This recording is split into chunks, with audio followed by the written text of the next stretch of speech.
नमस्कार दोस्तों, कैसे हैं आप। स्वागत है आपका एक बार फिर भगवद गीता सीरीज़ में। और हम जो पढ़ रहे हैं स्थित प्रज्ञ के बारे में कि कौन ऐसा व्यक्ति है जो हर तरह से अपने आप को कंट्रोल रख सकता है, कैसे अपने आप को नियंत्रित रख सकता है और हर तरह से संभाव रहता है, बैलेंस्ड रहता है।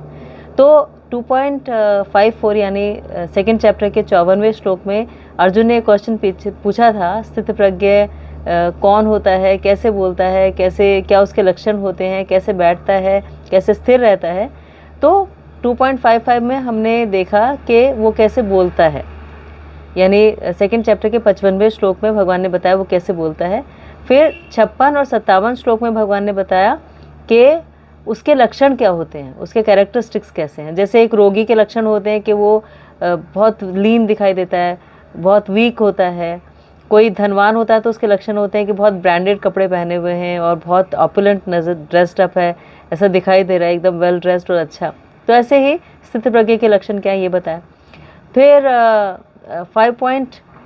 2.58 में यानी 58वें श्लोक से भगवान ने शुरू किया कि वो कैसे बैठता है।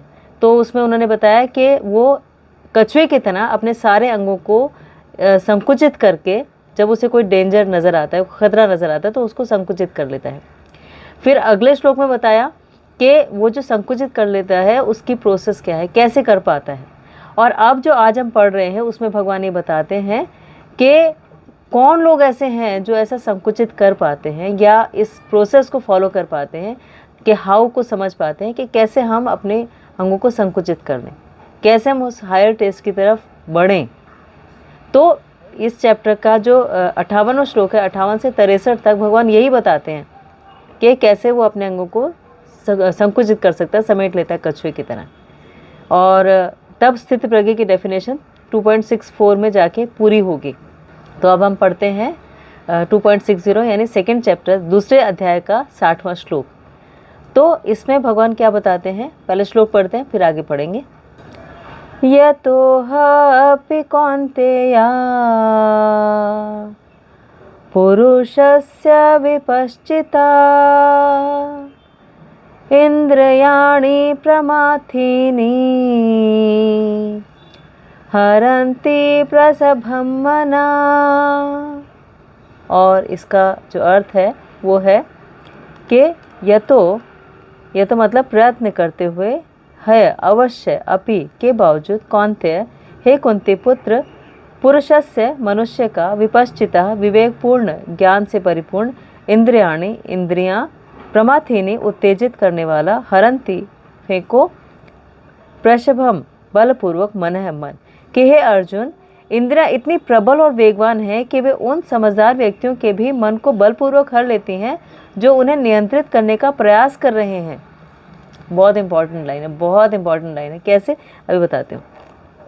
तो इसके अनुवाद में बताया गया है कि बहुत सारे ऐसे दार्शनिक, विद्वान, संत, आध्यात्मवादी हैं जो इंद्रियों पर विजय प्राप्त करने का प्रयास करते हैं, लेकिन उनके प्रयासों के बावजूद उनमें से कोई भी भौतिक इंद्रियों का शिकार हो जाते हैं। यहाँ तक कि एक महान ऋषि और सिद्ध योगी विश्वामित्र को भी मेनका ने हर लिया था।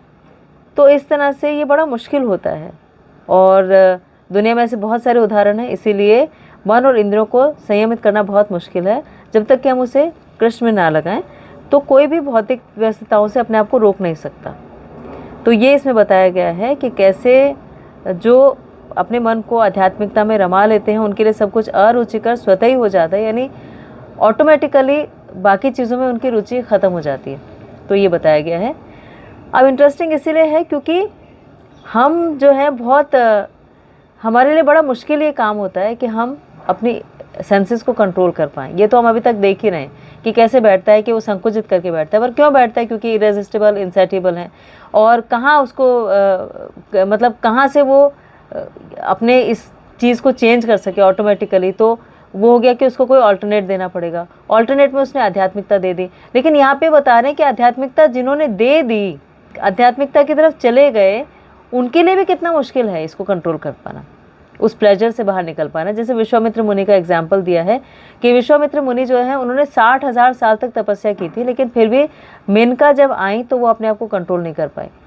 ऐसे शौबरी मुनि का एग्जाम्पल श्री प्रभुपाद देते हैं कि शौबरी मुनि जो थे, जब उन्होंने विश्वामित्र को देखा कि 60 साल की तपस्या के बाद भी वो कंट्रोल नहीं कर पा रहे हैं, तो उन्हें लगा कि अगर मैं भी अगर पृथ्वी पे यहाँ रहकर और अगर तपस्या करूँगा तो मैं भी कंट्रोल नहीं कर पाऊँगा, इसीलिए मैं पानी के नीचे जाके अपनी तपस्या करता हूँ। तो पानी के नीचे चले गए, लेकिन पानी के नीचे भी उन्होंने 2 मछलियों को एसोसिएट करते हुए देखा, तो उनके मन में फिर से एक काम वासना जाग गई और बाहर आके उन्हें लगा कि नहीं, मुझसे कंट्रोल नहीं हो पा रहा, और उन्होंने फिर अपनी तपस्या को छोड़ दिया। तो इसका मतलब जो यहाँ बताया गया है कि कौन व्यक्ति जो समाधि में स्थित हैं पर इंद्रियां इतनी प्रबल और वेगवान है कि वो उनके मन को भी बलपूर्वक हर लेती हैं, जो उन्हें नियंत्रित करने का प्रयास कर रहे हैं। तो जो प्रयास नहीं करे उनकी बात तो छोड़ ही दीजिए, क्योंकि वो तो कॉन्शियस है ही नहीं, वो तो समझ ही नहीं रहे। लेकिन जो समझ रहे हैं, जो संयमित करना चाहते हैं, जो उस प्रोसेस में लगे हुए हैं, वो भी अपने आप को कंट्रोल नहीं कर पाते, तो फिर क्या किया जाए? तो इसका सॉल्यूशन भी यहीं पर बताया गया है। क्या बताते हैं कि हमारी सेंसेस बहुत स्ट्रांग होती हैं, इतनी स्ट्रांग होती हैं कि हमारे माइंड को किडनैप कर लेते हैं। किडनैप करने का मतलब होता है कि वो माइंड को इतना उत्तेजित कर देती हैं कि वो उस सेंस ऑब्जेक्ट के सिवाय कुछ सोच ही नहीं पाता। जैसे हमारा जुनून हो जाता है किसी चीज़ को पाने के लिए, तो हम उसके सिवा कुछ सोचते ही नहीं, और वो जुनून इस हद तक बढ़ जाता है कि हमें उसमें अच्छाई बुराई, हमारा नुकसान फ़ायदा कुछ भी नहीं दिखाई देता, हम बस उसे पाना चाहते हैं। कितनी सारी मूवीज़ आपने ऐसी देखी होंगी कि कोई विलन है और वो मान लीजिए किसी हीरोइन के लिए बहुत ज़्यादा सोच रहा है और उसको बहुत पसंद आ गई है, तो उसके लिए वो किसी को भी मर्डर कर देता है, कोई भी जगह पे चला जाता है, किसी से भी दुश्मनी मोल लेता है, अपनी सारी चीज़ों को छोड़ देता है ना, अपना कितने नुकसान करवा लेता है, लेकिन फिर भी उसकी वो इंद्रिय इतनी प्रबल होती हैं कि वो उसे पाना ही चाहता है। या हम रियल लाइफ में भी देखते हैं, कितने सारे लोग ऐसे हैं जो एसिड अटैक कर देते हैं कि वो लड़की नहीं मिली तो उसके फेस पे एसिड डाल दिया, या उसे कोई नुकसान पहुंचा दिया, या कोई वायलेंट एक्ट कर दिया उसके अगेंस्ट। सोचिए कि क्या इंद्रियां इतनी प्रबल हैं, इतनी वेगवान है कि हम अच्छा बुरा भी भूल जाते हैं, हम जैसे सबसे ज़्यादा प्यार करते हैं उसी को नुकसान पहुंचा देते हैं। तो ऐसी हैं इंद्रियां, इतनी प्रबल हैं, इतनी इरेजिस्टिबल हैं, इतनी इनसैटिएबल हैं। तो इसमें क्या बताते हैं आगे कि अगर आपके पास स्पिरिचुअलिटी है, अगर आध्यात्मिकता है, आपके पास एक हायर गोल है, तो फिर ऑटोमेटिकली आप इनसे अलग हो जाते हैं। जैसे आपने वो मूवी देखी होगी हरे कृष्णा हरे रामा, उसमें हिप्पीज़ थे। तो हिप्पीज़ जो थे हमेशा वो ड्रग्स लेते रहते थे, इलिसिट सेक्स में लगे रहते थे, अपने घर बार को छोड़ चुके थे, उनकी लाइफ का कोई पर्पज़ नहीं था, और वो वहीं पे उसी लाइफ में वहीं पे बस रहते थे, ऐसे आलसियों की तरह हमेशा हैं, और कहाँ सो रहे हैं नहीं पता, किसके साथ एसोसिएट करें नहीं पता, कुछ नहीं पता। लेकिन फिर जब श्रील प्रभुपाद गए अमेरिका और उन्होंने वहाँ पर जाके उन्हें हरे कृष्णा जो मोमेंट थी उससे जोड़ा, तो वो हिप्पीज़ कन्वर्ट हो गए और वो हैप्पी हो गए, और उन्हें वास्तव में जीवन का अर्थ समझ में आ गया। श्रील प्रभुपाद ने उन्हें कहा भी नहीं कि तुम ये सब कुछ छोड़ दो, लेकिन ऑटोमेटिकली जो उन्हें हायर टेस्ट मिला उसकी वजह से उन्होंने सब चीज़ें छोड़ दी। तो इसका मतलब हमारी लाइफ में एक पर्पज़ हो, एक हायर टेस्ट हो, हमें एक्चुअल नॉलेज हो, तो फिर हम चेंज हो सकते हैं। लेकिन अगर बाहरी रिस्ट्रेंट हैं, जैसे बाहरी रिस्ट्रेंट का मतलब जैसे विश्वामित्र मुनि जब तपस्या कर रहे थे, तो इसका मतलब उनके मन में कोई बदलाव नहीं आ रहा था उस समय, इसी वजह से जब मेनका आई तो वो अपने आप को रोक नहीं पाए। लेकिन हिप्पीज़ जो थे वो ऑटोमेटिकली कन्वर्ट हो गए हैप्पी में। वो कन्वर्ट कैसे हो गए? क्योंकि उनके अंदर से बदलाव आया। तो वो जो ट्रांसफॉर्मेशन है, वो जो जर्नी है ट्रांसफॉर्मेशन की, वो बहुत इंपॉर्टेंट है। उस ट्रांसफॉर्मेशनल जर्नी के थ्रू ही हम बदल सकते हैं, हम हैप्पी हो सकते हैं। अब उसे करें कैसे, ये भी तो एक बड़ा क्वेश्चन है ना, कि ठीक है आपने बोल तो दिया ट्रांसफॉर्मेशनल जर्नी है और आपको डिसिप्लिन लाना पड़ेगा, समझना पड़ेगा, लेकिन कैसे करें? जब विश्वामित्र जैसे मुनि नहीं कर पाए, जब शौबरी मुनि नहीं कर पाए, जब वो लोग जो अपनी इंद्रियों को कंट्रोल करना चाहते हैं, डिसिप्लिन में रहना चाहते हैं, उसके लिए दिन रात प्रयास करते हैं और सुबह जल्दी उठते हैं, तपस्या करते हैं, वो भी अगर गिर जाते हैं तो फिर क्या करें? तो इसका सोल्यूशन भी यहाँ पर बताया गया है कि जैसे स्पिरिचुअलिटी या एक हायर पर्पस हमें क्या बताता है, जैसे एक आदमी जो बहुत भूखा है तो उसको आप एक अच्छा खाना खिला दीजिए, न्यूट्रिशियस खाना खिला दीजिए, जो बहुत हेल्दी हो, न्यूट्रिशन हो, उसमें बहुत ज़्यादा पोषक तत्व हो, ऐसा खाना उसे खिला दीजिए। तो जब आप उसको इतनी अच्छी तरह से प्यार से बैठा कर गर्मा गर्म खाना खिला देंगे, तो उसके बाद उसके सामने आप पिज़्ज़ा भी रख दीजिए, आप बर्गर रख दीजिए, आप कोई भी चीज़ रख दीजिए, तो वो नहीं खाएगा। बेशक उसे बहुत ज़्यादा पसंद हो तो भी, तो कहेगा नहीं यार आज तो मेरा पेट बहुत भरा हुआ है, कल देखेंगे, तो वो इमीडिएटली नहीं लेगा। तो इसी तरह से स्पिरिचुअलिटी या आध्यात्मिकता अगर हमें अंदर से इतना भर देती है, तो बाकी सारी चीज़ें हमें उतनी इंपॉर्टेंट नहीं लगती, क्योंकि उसका कनेक्शन क्या है, हमारी सोल का कनेक्शन सुपर सोल से है, आत्मा का कनेक्शन परमात्मा से है।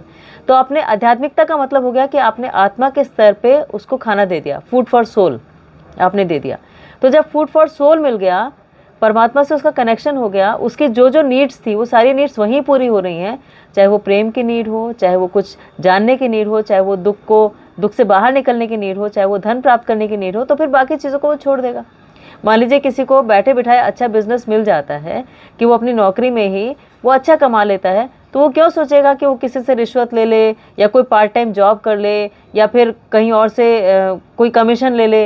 ये सारी चीज़ें उसके दिमाग में आएंगी ही नहीं, क्योंकि उसकी नीड सेटिस्फाई हो रही है।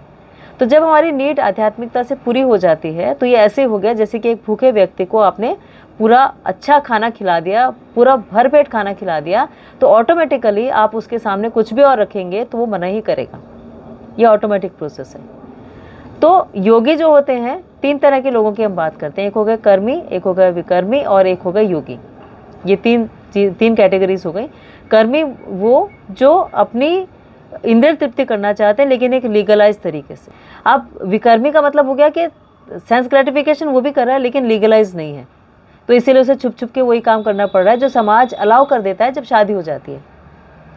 तो शादी होकर भी इंद्रिय तृप्ति हो रही है लेकिन वो एक लीगलाइज तरीके से हो गए। और योगी वो जो ये समझ गया है कि ये इंद्रिय तृप्ति जो है इरेजिस्टिबल है, इनसेटिबल है, कभी सेटिस्फाई नहीं हो सकते, इसलिए इसको छोड़ दो। अब ये तीनों कैटेगरीज जो है ये बहुत अलग है। मान लीजिए हम अपनी बात करते हैं और हम कहते हैं कि हम इस तरफ धीरे धीरे बढ़ना शुरू कर रहे हैं, स्पिरिचुअलिटी की तरफ धीरे धीरे जा रहे हैं, तो फिर हम कैसे कंट्रोल करेंगे ऐसा? हम क्या विकर्मी हैं, हम कर्मी हैं या हम योगी हैं? योगी तो हम है ही नहीं अभी, क्योंकि हमने अपने आप को कंट्रोल करने की कोशिश पूरी तरह नहीं की या उसमें सफल नहीं हुए। विकर्मी भी नहीं है क्योंकि हम किसी इलीगल या गलत तरीके से अपनी सेंसेस को सेटिस्फाई करने की कोशिश नहीं करते। कर्मी भी नहीं है क्योंकि हम सेटिस्फाई तो करते हैं लेकिन फिर भी धीरे धीरे रोक देते हैं। पर अब हम कौन सी कैटेगरी में हुए? तो हम उस कैटेगरी में हुए जब हम अपनी सेंसेस को पूरी तरह कंट्रोल तो नहीं कर पा रहे हैं लेकिन फिर भी हम ये समझ रहे हैं कि इनका कंट्रोल करना ज़रूरी है, तो हम उसको एक फॉर्मूला दे देते हैं अपने माइंड को। जब भी माइंड उस तरफ जाता है, उस एंगेजमेंट की तरफ, हम फॉर्मूला दे देते हैं।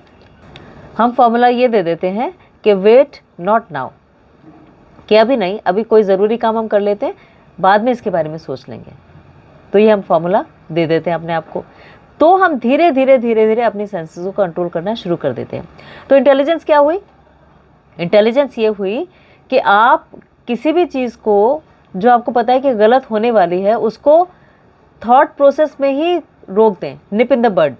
निप इन द बड का मतलब होता है कि जब वो अंकुरित होने वाला है ना, जैसे आपको पता है कि एक पौधा है, जहरीला है, इससे जो गैस निकलेगी या इसकी जो पत्तियां होंगी वो जहरीली होंगी और आप अगर किसी ने खा लिया तो मर जाएगा, तो आप उसको पैदा होने से पहले या अंकुरित होने से पहले उसको उबाल देते हैं या उसको ख़राब कर देते हैं, तो वो कभी भी उगेगा ही नहीं वो पौधा।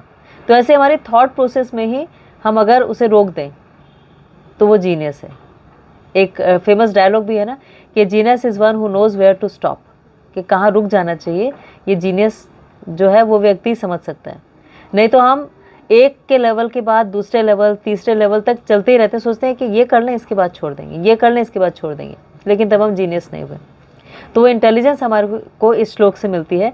तो इस फॉर्मूले को याद रखिएगा, वेट नॉट नाउ, कि वेट करते हैं, नॉट नाउ यानी अभी नहीं, बाद में कर लेंगे, अभी बहुत मन कर रहा है लेकिन बाद में खा लेंगे। तो धीरे धीरे धीरे धीरे तब तक हमारी वो जो इतनी प्रबल वेग था ना वो कम हो जाएगा। तो ये श्लोक से हम सीखते हैं। और जो लोग ये सीख जाते हैं उनको क्या मिलता है? पर ईश अनुभव, कि उन्हें वो अनुभव मिल जाता है जो ईश्वर से उन्हें कनेक्ट करता है, जो आध्यात्मिकता से उन्हें जोड़ता है। तो वो अनुभव लेने के लिए हमें कहीं ना कहीं तो कुछ रोकना पड़ेगा ना। एक चीज़ छोड़ेंगे और उसके लिए वैक्यूम क्रिएट होगा तभी तो दूसरी चीज़ वहाँ पर आएगी। अगर यही देते रहेंगे तो कैसे चेंज होगा? तो ये चेंज होना बहुत ज़्यादा ज़रूरी है। ये श्लोक से हमने देखा। तो इसे फिर से पढ़िएगा, समझिएगा। थोड़ा सा कॉम्प्लिकेटेड है लेकिन बहुत प्रैक्टिकल है और इसे अपना लेने से बहुत सारी प्रॉब्लम सॉल्व हो जाती हैं। तो आप कोशिश करेंगे तो हो जाएगा। पढ़ेंगे तो इसका मीनिंग आपको अपने आप समझ आएगा। जितनी बार भगवत गीता पढ़ेंगे आपको हर बार एक नया मीनिंग मिलेगा। यही भगवत गीता की खासियत है। और आपकी अपनी इंटरप्रिटेशन जब होगी तो आपके अपने अनुभव से होगी, इसलिए पढ़ना बहुत ज़रूरी है। सुनने से आपको एक बेसिक फ्रेमवर्क मिल जाता है, लेकिन पढ़ने से आप उसको एक्चुअल मीनिंग समझ सकते हैं। और जब आप नोट्स बना लेंगे उसके, तो बस बात ही क्या है, फिर तो आप उसे कभी भूलेंगे ही नहीं। इसलिए आप चाहें तो इसके नोट्स भी बना सकते हैं। तो आपने आज के लिए इतना टाइम निकाला, इसके लिए आपका बहुत बहुत थैंक यू, धन्यवाद, शुक्रिया। प्लीज़ अपना बहुत ख्याल रखिएगा और ऐसे ही भगवत गीता को पढ़ते रहिएगा। Thank you.